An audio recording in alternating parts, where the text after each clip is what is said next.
So I haven't watched this video yet. I've been wanting to watch it, and I was like, you know what? I'll just wait and watch it on stream. It's 13 minutes. It's not the shortest video, but it's really cool stuff. This guy makes really great videos. He makes one video a week, and he like really researches it and gets like a lot of good like footage, and really does a lot of different stuff. Like really covers the VR industry, and I like VR. Don't tell me what to do, but for real, I like you because you're entertaining. Oh, thank you, Pippa Poppy. We're gonna watch this. Yeah, this is Thrill Seeker. And he makes amazing coffee. He makes coffee in a French press, which is not amazing. It's not the best way to make coffee, but it. Hello and welcome to Tuesday News Day, your #1 resource for the entire week's worth of VR news. So this week I came across something extremely interesting. A very little known project that is promising a full body tracked, full force feedback suit for VR that people can just build at home for cheap. And at least from what I'm seeing, this puts anything I've ever used to shame and is probably the closest thing I've ever seen to a true Ready Player One immersion rig. What and in really, the world? I have a feeling that this episode is just Holy crap. What in the frick is this? going to prove one thing. No matter what you think, the future of virtual reality is likely going to be a whole lot weirder than any of us can Hold on. What game was that? prove one thing. No matter what you think, the future of virtual reality is likely going to be What game is that? Can anyone think of what game this could be?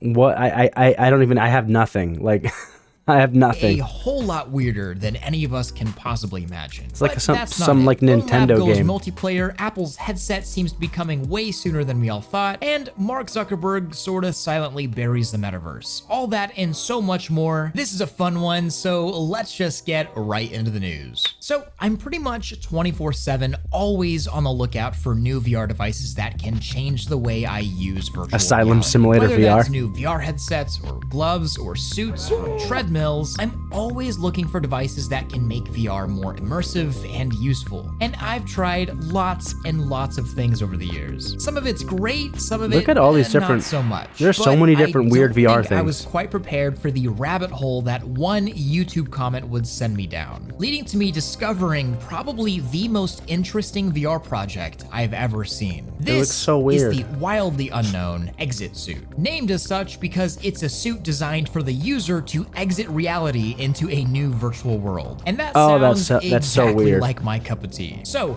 there's very little public information on the exit suit, and what information there is spread pretty thinly. So when I first came across it, I thought it was just some performative stage prop for a show You know that dude doesn't speak English too. He's speaking some like Eastern European or language. something, but I was entirely wrong. And after doing a ton of digging, I learned that this is a full VR immersion rig, akin to some Ready Player One setup, and not the movie one, instead the far superior book version of an immersion rig. It's designed to provide full body tracking, essentially this thing doubling as a motion capture setup, also with full force feedback on each limb so you can feel That's the so weird. It's like a resistance of it's like a spine like to your back right there. I wonder what that's all about. Like that's weird. It's like a exoskeleton. That's what it's called. things in your surroundings. The creator So even weird. stating that in their demo software you can feel the resistance of a stream as you walk through it. And the rig provides full locomotion capability, similar to something like a Catwalk C. But that's not even the really surprising part. Most really interesting VR hardware is designed for some enterprise application. It all costs way too much and isn't even sold to consumers. But this isn't some multi-$1,000 enterprise rig. This thing is designed and built by and for VR enthusiasts. In fact, you're incentivized to just build your own. This entire That's thing crazy. is all open source hardware. The creator even having videos showing how you can assemble one yourself in under 2 hours. But let's just back up a bit. You can because how like 3D print this at home or something. this thing works is probably one of the most interesting things I've seen in VR design. So So honestly, this is probably really great for VR. I don't know if you guys have done VR much or not, but one like thing that like you don't know until you do VR, but it's like seeing like your arms and like seeing like your legs and like your body move correctly in VR, like it does something to your mind that is like unexplainable. You have to feel it. So like, even though that looks silly as hell, and I'm like, I don't understand like what the hell you would even do there, I can imagine the feeling of being in like it probably feels differently than like you can even imagine. Like you'd have to try. All VR is like you got to try it kind of stuff. I have an Oculus, but it's an experience. Yeah, Oculus is an experience. Yeah, it's pretty good. I only it's like the bare minimum I feel like for like how good VR needs to be like usable, but it's definitely usable and it's good. I've only done PSVR, but it's still awesome. Yeah, it is awesome. I hear the PSVR 2 is pretty good too. Oh, the exit suit looks pretty wild. I mean, it looks more like a skeleton than a VR accessory. It looks that's ridiculous. Because that's exactly what this is. The exit suit is an exoskeleton. It's a supportive structure that goes around the body with a pretty interesting core philosophy. Essentially, the exoskeleton becomes your virtual skeleton, and your physical self and virtual self, in a way, are able to interact with each other because of this physical representation. Oh, you could do like that squirrel suit stuff. I would never do that, but I would maybe do it in VR. Of skeletal input. And it all starts by using the position data of the user's real hips via the exit suit's pelvis. And by starting at the hips, a spine is constructed, and off the movements of the spine and hips, the position of the legs can be easily extrapolated. It's kind of genius. Another huge benefit here is that in addition to physical support, allowing you to pretty much fly or walk around or jump in any direction, the spine acts as a real spine. It doesn't. It looks super jank. This is like prototype 101 right here. Like this is like for sure like mega jank. Allow you to like this looks like something that would be in science class in like 7th grade in the corner that like the teacher never references, but it's just there. You're like, what the hell is this? Then backwards. And so, like I said, by bringing in a physical exoskeleton that wraps around the body, not only is your body constrained by the that's suit true. when applicable, but How are- your real body how are the movements legs are tracked? translated into VR by Oh, the legs are tracked on that one, but yeah, they weren't tracked on the other one. the suit skeleton. It's a two-way information path between the virtual world and the physical, and it's a kind of human-centric design that I really dig. But the real genius part Gotta of try this it, though. You gotta isn't try it. even in the design necessarily. Yeah, this whole Da Vinci look is cool, but the really cool part is that all over the place I see hashtag open source hardware regarding this thing. And then on What? top of that, in the very few comments on YouTube and Instagram, the they're owners gonna of give this it to us on the project are Linux. legit responding and just handing out the design plans, which sounds awesome, but the real plan of the exit suit Yeah, is Skyrim or skydive in VR. I would never do that in real life, but that would be pretty wild to experience right here. But yeah, dude, you're gonna be able to run this on Linux. It's gonna be a Linux only suit. just Open way source. cooler than I could have ever imagined. Open source VR hardware is amazing, and it's something I will always cover and I love to cover, but it's not always the easiest thing to get into, especially if you don't have a 3D printer or know how to solder. This, on the other hand, takes Right, an the fans entirely to different simulate the approach. blowing. The idea is to just take the exit suit plans that they plan on publishing to any service that is able to make cuts of wood, or I guess just do it yourself. And after you have the wood cut, doesn't matter how you get it done, you just put it together like IKEA furniture. So I did reach out on Instagram asking Dude, you're for gonna more fall- information, but I haven't heard. Dude, someone's gonna fall, man. Like I don't After know. you have the wood cut, doesn't Look at matter this. how you get it done, you just put it together like IKEA Like there's gonna be injuries. This dude's got like a drill bit. Like something's gonna be loose. Dude, there's gonna be problems. Let's be honest here. furniture. So I did reach out on Instagram asking for more information, but I haven't heard anything back yet. But I think Yeah, it goes pa- without yeah. saying that You need I am pillows and- incredibly intrigued. Pillows and blankets all over the place. This whole project makes sense in so many ways, but has gotten so little attention. The exit suit sort of solves a lot of unsolvable problems for VR. Force feedback, full body tracking, and inputs, You need it- locomotion, even distribution. You need the trackpad on. Well, maybe he's running here, but you need it like to move like it's a treadmill. I don't know if it does that. And shipping for large Maybe you don't devices. need it. Believe me, I learned He from looked like he didn't Catwalk, need it. shipping a 200 or 300 pound treadmill across the world may cost just as much as having a wood chop cut 20 pieces of wood. I don't know. Like I said, I'm interested, and while I know this is not for everyone, I mean, this is kind of ridiculous. This is something I think What's that we might janky-ass just be looking seeing more of on the channel. Vice City But looking of game? course, we'll have to The do hell some is more this? investigation. Still, I think something like this shows full well that while the minimum viable product of a VR headset won't be anything more than a functional HMD that straps onto your face and makes watching movies and playing Beat Saber better. That's just the bare minimum of VR. The furthest end of virtual reality and immersion is a whole lot more interesting than anybody credits. And I definitely early hope days. to see more from Exit Suit. And if you do want to go down the same rabbit hole that I did, the links are down below in the description. I think we should give him some attention, you know what I mean? But don't go anywhere yet, because we still got a whole lot to get through regarding this week's VR news. Dude talked about that for 7 minutes. I think it's time for a meme break. 7 minutes on one piece of hardware. Yeah, still early days.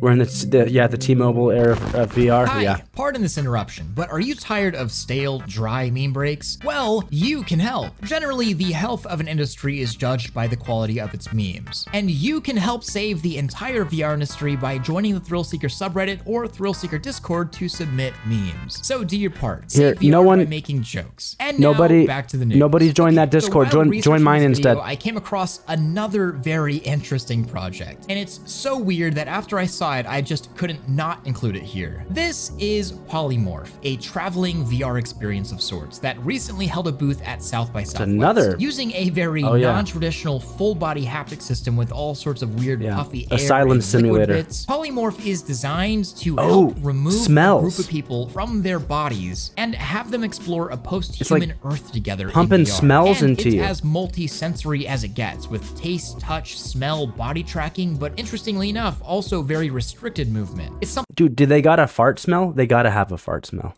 Something that looks straight out of a 90s VR movie like Existence, but it's a real exhibit and it's something I'd love to try out. It's just something I had to mention whenever I saw it. Full immersion. Moving on. How many times have you heard Apple's VR headset is shipping this year? Is this it? Is that really it? Every year for the past 5 years, it seems. But 2023 just might actually be different. And really, whether you care about Apple or not, their entrance into the VR market is obviously going to be a pretty massive deal. And I don't think it's too crazy to say that we're likely going to look back at the XR industry and see a clear pre and post Apple XR world, even if the effects of Apple's headset don't really set in for a few years. We'll see. Funnily enough, maybe everyone was right, because this device was actually supposed to ship a few years back. It's just been delayed every single year. And according to a report from a former Apple engineer, the design team at Apple actually wants to delay the headset again, but this time for multiple years, waiting until they can achieve a glasses-like form factor. But Apple CEO Tim Cook has put immense pressure on the team to just ship a product. And rumor has it that the green light has been given, that this year at the WWDC in June, whatever this obscure Apple VR or AR device is will be revealed, and it could be shipping as soon as this summer. So I guess we'll just have to see. There's always been so much conflicting data regarding this headset, but it'll be interesting either way. Apple really is primed to do some really exciting things in VR. I mean,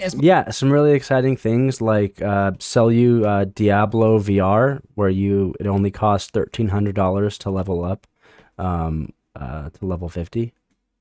Yeah, how many microtransactions are they gonna have on that headset? Much as I dislike their narrow and walled garden ecosystem, it does allow for some very tight hardware and software integrations. And it's also true that whatever Apple does, pretty much every company just follows suit. So even if you hate Apple's ecosystem, it's still worth keeping an eye on. Shoot, even just their reality kit systems are years ahead of just about every other mixed reality software package out there. So like I said, it'll be very interesting. Bone Lab is— that might be true. Tess, we might be in an AR world in 5 years. We'll see. Is getting probably, well, actually, definitely its biggest mod yet. Launching today, Bone Lab Fusion has finally dropped. Fusion being a mod that's been in the works since the game's launch. Yeah, real life super boring. Multiplayer to Bone. Are you guys telling me that you wouldn't be playing Final Fantasy XIV in VR if they had a good VR setup and you had it and it was easily accessible and you had the space? And nobody would judge you while you're in it? Of course not. Of course you would. I've never played this game, Boneworks VR. It seems like people that are into VR really love this game. Have any of you guys tried this one? Bone Lab, allowing you to run custom game types, sandboxes. It even looks like you're able to play the campaign with people. And I was able to watch some people playing the preview, and it actually looks pretty impressive, especially considering it's only a mod. And just looking at people interact with each other, it gives such hardcore Gmod vibes, it's not even funny. So, dude, that'd be cool if we could do streaming in VR at some point. I'm sure we can. I mean, they already kind of have a little bit of that. Like, isn't like VR chat, But like, yeah, like Twitch will eventually have that stuff too. Fusion is launching today on Thunderstore, but only for PC VR. The team said they're working on a Quest version, but that's obviously a much more complicated task, so it's stuck on PC for now. Either way, a huge step for Bone Lab's future, and you should definitely check it out. So the past few Tuesday News days, I've talked a lot about how Meta has completely shifted their VR plans this year, canceling multiple headsets, swapping around SKUs, and almost done with the video, priorities. guys. And honestly, most of the changes look pretty good. They're things that I'm excited for personally. Oh but yeah, one thing Quest 2. is very that looks noticeable. good. A distinct lack of metaverse. And this may be for pretty good reason. Quite a few publications have noticed that Meta seems to be kind of burying the metaverse, putting it behind them silently as they focus on other ventures. One being a more realistic XR industry that isn't as metaverse focused, at least for now. Two is possibly a completely new social platform, but by far the biggest thing is Meta's new focus on AI. And I say new, not really meaning new, like Meta has been working on AI for a long time now. But with Mark Zuckerberg recently announcing an internal reorganization of the company to build a world-class AI team, it's pretty obvious that Mark's focus has shifted from Meta. Chat FBT, right? They're trying to get a chat Facebook trend thing. That's what they're going to be doing. But that would be good in VR too. Like, get a friend in VR. You don't even have to have real friends anymore. Metaverse to generative AI, which, as long as Meta keeps their foot on the XR industry gas pedal, is a great thing. Meta's obsession with making the metaverse their property was something that the entire world pretty much collectively hated. So if it's true that Mark and Meta are silently burying their metaverse out of embarrassment to work on AI, then well, let them bury it as long as they keep funding VR hardware and software. Obviously, VR headset form factors are getting smaller and smaller, and as you may know, a familiar company, Big Screen, announced the Beyond. Oh, this one looks good. VR headset ever made. And while I've already made a video on my experience trying the headset and a few demos, my actual time with it has been pretty limited. However, good news, a pre-production unit has just arrived, and I'll be spending the next few weeks with it, putting in as many hours as I can. That one looks really good. I wanted to ask everyone here, this is my question of the week to you guys, if there's anything in particular you... So this one is only dedicated, it's not a standalone, it's made to be connected to your PC, and it has like really high quality and a way better like field of vision than like it looks like it has, and it like obviously fits your face better than a lot of the other ones because it doesn't have to have the hardware in it. That's why it's connected to your PC, which we all have PCs. That all sounds good to us, right?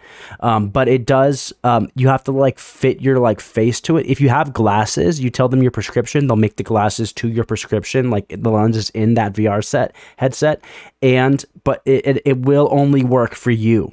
So you can't share it. But who the hell shares their VR set? Like, who comes over and... Does your grandma really come over and play your VR anymore? Like, seriously, those days are over. You'd like for me to test on the Beyond, just let me know down below. And I will be streaming with it today, actually, on Twitch, so you'll be able to hear just a bit more about it if you hop in. Oh, this dude's on Twitch right now. Question of the week down below, and I may just answer yours next. And don't go to his stream. This one's going to be way better. Video. Of course, I wanted to say thank you to all of my Patreon supporters, especially my Omegas. I couldn't do any of this without you. All right, so don't forget to like this video if you loved it. Good video. Cool guy. I'll link it to you guys if you want to follow this guy. He's great. He does a video every week about VR. VR's coming. AR's coming. This stuff's coming. So it's like, might as well be aware of it. You know, don't be afraid of it. It's going to be some cool stuff. It's the future. Let's not be old curmudgeons.